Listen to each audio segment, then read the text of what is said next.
The tail and front section of the plane are hauled aboard a naval vessel from 4,800 feet under the sea.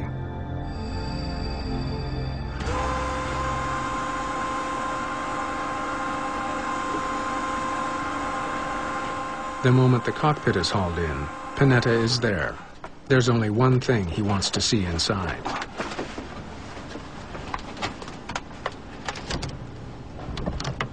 So when the wreckage was recovered from under the sea and put on the ship deck, I realized that, as a matter of fact, the fuel quantity indicator for an ATR-42 was installed. It was like we found the smoking gun. The wrong FQI was installed on Flight 1153.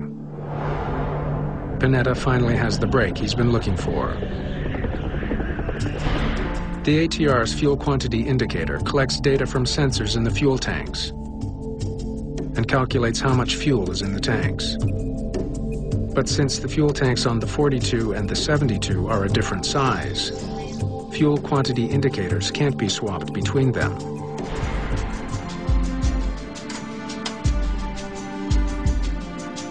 Cockpit fuel quantity, 1,800 kilograms. Investigators conclude that 23,000 feet above the Mediterranean, Engine 2, start, power button on. the wrong fuel indicator led the crew to believe that they had ample fuel, when their tanks were actually empty. Engine relight. Negative. They're not doing anything. The engines could not possibly be restarted. With hundreds of ATR-42s and ATR-72s still flying, the implications are stark. Could there be other planes flying with the wrong gauge? The first safety recommendation was to mandate all operators that use ATR-42 and 72 aircraft in their fleet to check whether the right fuel quantity indicator was installed on the aircraft. Panetta and Caldarelli have uncovered the error that caused both of Flight 1153's engines to quit in midair.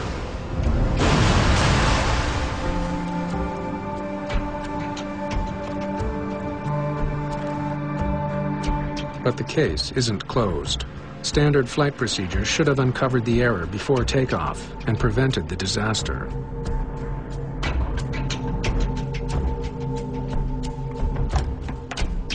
Captain Garby's aircraft went in for repairs in Tunisia the night before the crash. The plane's FQI indicated 790 kilograms of fuel in the tank.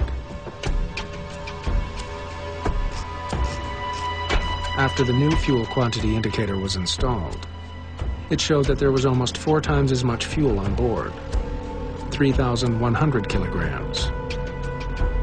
The following morning, Captain Garby noticed that the fuel levels had gone up. He assumed that fuel had been added, but when fuel is added to an aircraft, a refueling slip must be left in the cockpit. Where is the refueling slip? The pilot asked to the flight dispatcher where was this refueling slip, but the flight dispatcher was not able to find this refueling slip. I'll get to you when you get back from Jerba. Roger that. There was no refueling slip because the plane hadn't been refueled.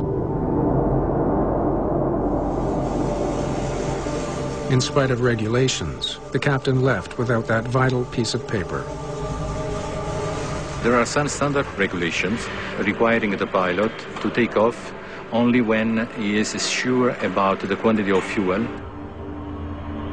With the wrong fuel indicator on board and less fuel than he believed, Captain Garby makes it to Bari, Italy,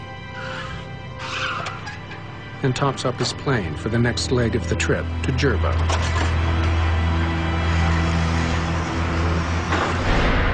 How much fuel are you adding? 400 kilograms. 2,700 total? Believing he has 2,700 kilograms of fuel on board, Captain Garby begins his flight to Jerba. If the right fuel quantity indicator had been installed, the captain would have known that he had only 540 kilograms. Not nearly enough to make the crossing. Mayday! Mayday! Mayday! TUI 1153 request immediate landing at Palermo. We've lost both engines.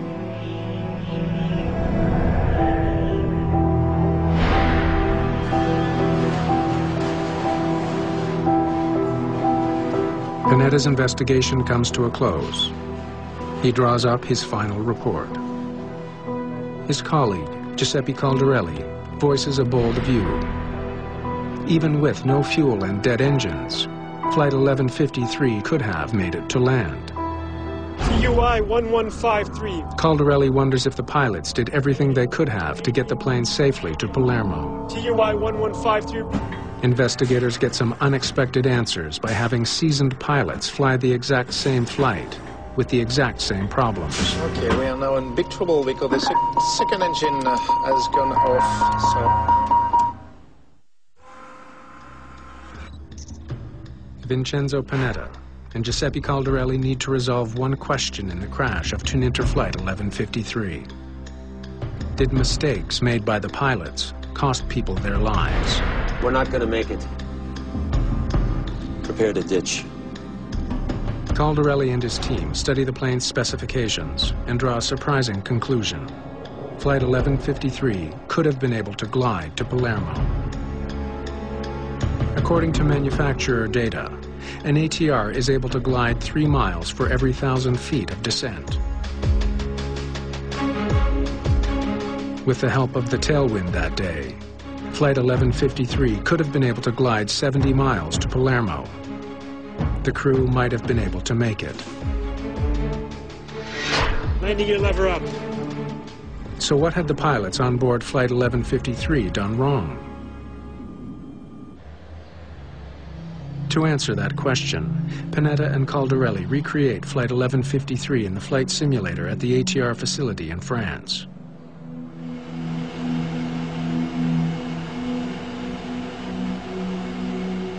Test pilots try to glide an ATR-72 for 70 miles from the altitude at which Flight 1153 lost its second engine.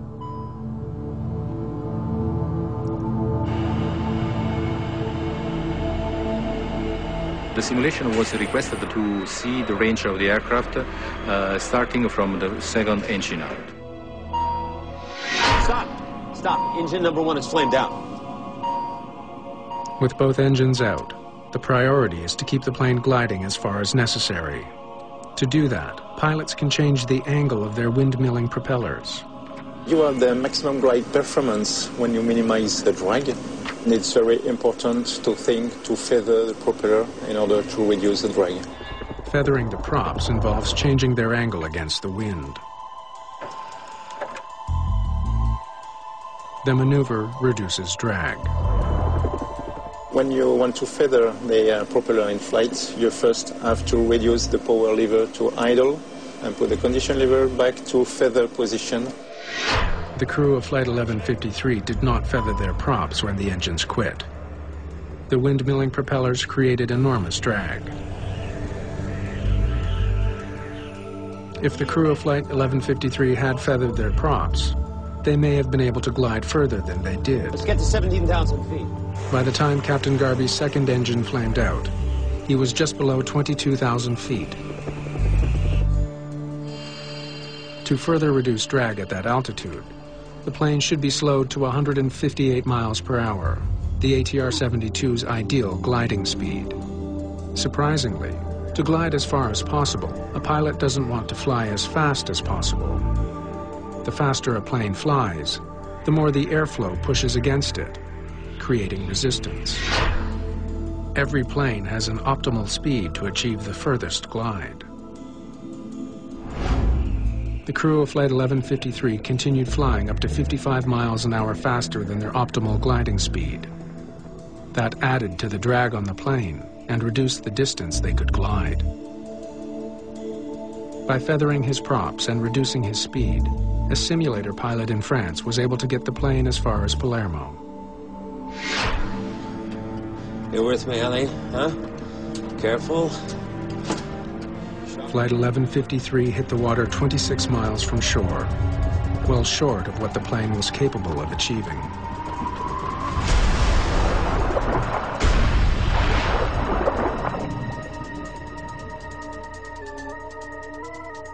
The simulation confirmed that the crew might have been able to make it to land.